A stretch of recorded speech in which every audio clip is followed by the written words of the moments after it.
صلوا على الحبيب صلى الله تعالى على محمد صلى الله عليه وآله وسلم الصلاة والسلام عليك يا رسول الله وعلى آلك وأصحابك يا نور الله। প্রিয় ইসলামের আমরা রমজান মাসের মৃত্যুবরণ করার ফজিলত সম্পর্কে একটা চমৎকার ওয়াকিয়া শ্রবণ করি ইনশাআল্লাহ আযজা ওয়া জাল। হযরত সাইয়্যিদনা আব্দুল্লাহ ইবনে মাসউদ রাদিয়াল্লাহু তাআলা আনহু থেকে বর্ণিত, নবী রহমত শফি উম্মত রাসূলুল্লাহ সাল্লাল্লাহু আলাইহি ওয়া সাল্লাম এর জান্নাত রূপী বাণী হচ্ছে যে যে রমজানের সময় মৃত্যুবরণ করেছে সে জান্নাতে প্রবেশ করবে, সুবহানাল্লাহ। এবং যার মৃত্যু আরাফা দিবসের সময় অর্থাৎ 9 জিলহিজ্জাতুল হারাম হলো সেও জান্নাতে প্রবেশ করবে। আর যার মৃত্যু সদকা দেয়া অবস্থায় হলো সেও জান্নাতে প্রবেশ করবে, সুবহানাল্লাহ আযজা ওয়া জাল।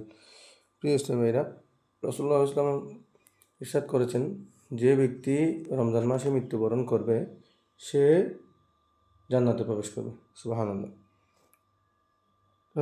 হাদিস নম্বর হচ্ছে 6187।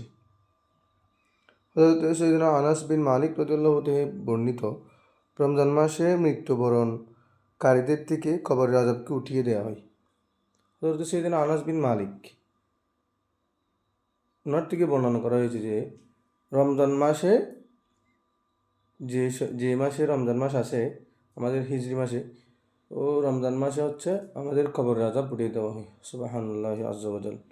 প্রিয় ইসলামী ভাইয়েরা, সো আমরা রমজান মাসে বেশি বেশি কোরআন তেলাওয়াত করব, দুরূদ শরীফ পাঠ করব এবং ইসালে সওয়াব করব ইনশাআল্লাহ আযজা ওয়া জাল। আসুন ইসলামে আমরা ভালো ভালো নিয়ত করে নিই। কেননা আমি সব কিছুই করলাম, সব কিছুই পড়লাম, কিন্তু আমার নিয়ত ঠিক নেই, আমি নিয়ত করলাম না, কিন্তু ওই আমার পড়াগুলো কোনো কাজে আসবে না।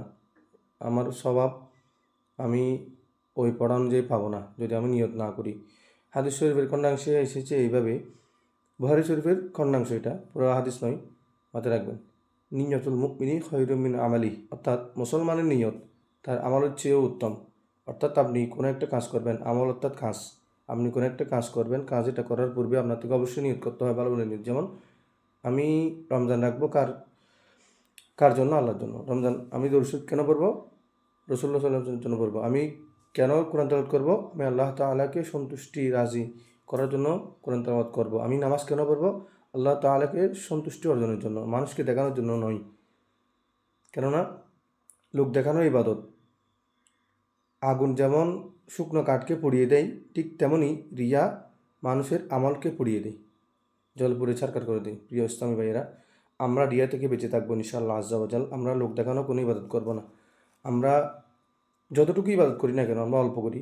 1 ওয়াক্ত নামাজ পড়ি, 5 ওয়াক্ত নামাজ পড়ি, 5 ওয়াক্ত নামাজও যদি পড়ি, অন্য কোনো ইবাদত সব কিছু ইবাদত বাদ দিলাম, তাহাজ্জুদ, আওয়াবিন, ইশরাক, চাস্ত, সালাত, তাসবিহ, কোরআন তেলাওয়াত সব কিছুই আমরা বাদ দিলাম।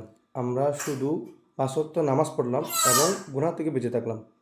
সুতরাং এই কাজগুলো করলে, নিয়মিত এই কাজগুলো যদি করেন আপনি রিয়ামুক্তভাবে, দেখবেন ইনশাআল্লাহ আযজা ওয়া জাল আপনার জীবনে উন্নতি আসবে, আপনার জীবনে সফলতা আসবে ইনশাআল্লাহ আযজা ওয়া জাল।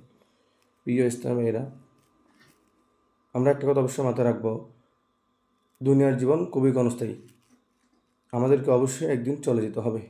কুল্লু নাফসিন যায়িকাতুল মাউত, আল্লাহ তাআলা বলেন প্রত্যেক প্রাণীকেই, প্রত্যেক জীবকেই মৃত্যুর স্বাদ গ্রহণ করতে হবে। তো আমরা মৃত্যুর কথা স্মরণ করি। হাদিস শরীফ এসেছে দিনে অন্ততপক্ষে 20 বার হলেও মৃত্যুকে স্মরণ করতে হবে। মানে মৃত্যুকে স্মরণ করার কথা বলা হয়েছে দিনে অন্ততপক্ষে 20 বার। এবং আল্লাহ রসুল সাল্লাল্লাহু তাআলা আলাইহি ওয়া সাল্লাম এও বলেছেন, তোমরা অধিক পরিমাণে পরকালের কথা অর্থাৎ আখিরাতের কথা স্মরণ করো, কেননা এতে তোমাদের কল্যাণ রয়েছে। প্রিয় ইসলামী ভাইরা, আমরা বেশি বেশি নিয়ত করব। আমরা নিয়ত করব এই যে আমরা কোরআন তেলাওয়াত এখন যদি শুরু করি, রমজান মাসে এখন অর্থাৎ এখন থেকেই যদি আমরা শুরু করি, আমরা ইনশাআল্লাহ আযজা ওয়া জাল সারা জীবন এটি নিয়মিত রাখবো, আমরা ছাড়বো না।